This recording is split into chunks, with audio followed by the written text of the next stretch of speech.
मैंने घटनाओं पढ़ी थी लाओ त्सु के जीवन की, कि जहाँ लाओ त्सु रहते थे, तो वहाँ का राजा था, उसने अपने मंत्रियों से कहा कि कोई बहुत ज्ञानी व्यक्ति हो उससे मिलवाओ।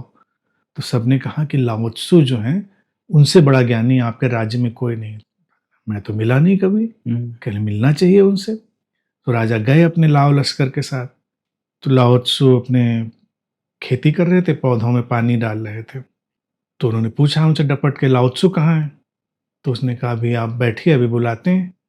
तो जब राजा बैठे, थोड़ी देर बाद वो कपड़े झाड़ झूड़ के पहुंचे खुद, बोले बताइए। तो बोले तुम फिर आ गए, लाओ त्सु को नहीं लाए? उन्होंने कहा मैं ही हूँ, उस समय मैं बिल्कुल खेती में निमग्न था।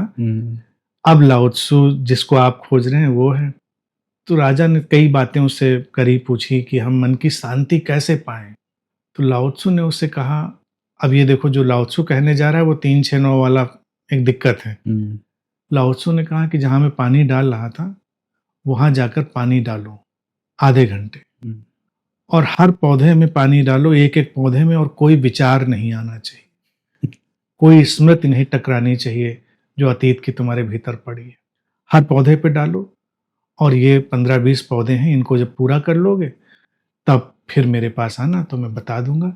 लेकिन अगर किसी पौधे के पास तुम्हें अंदर कोई स्मृति आ गई, अतीत की कोई विचार आ गया, तो फिर पहले पौधे से शुरू करना पड़ेगा।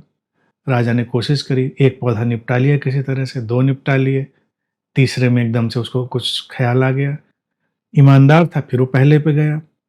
अब जब ये 2-3 बार हुआ तो उसकी एंग्जाइटी बढ़ने लगी, तो जल्दी जल्दी विचार आने लगे, जल्दी जल्दी स्मृतियां आने लगी, तो बार बार लौट कर पहले पौधे पे जा रहा था। आखिर में हार कर वो लाओ त्सु के पास गया, उसने कहा कि माफ करिए, ये नहीं हो सकता। लाओ त्सु ने कहा कि मैं यही बताना चाह रहा हूँ, जीवन में शांति निष्प्रयास से आती है, तुम प्रयास से उसको लाने की कोशिश कर रहे हो। सो बी एफर्टलेस, जीवन जैसा बहता है उसके साथ छोड़ दो, शांति तो है ही, वो कहीं से लानी थोड़ी है।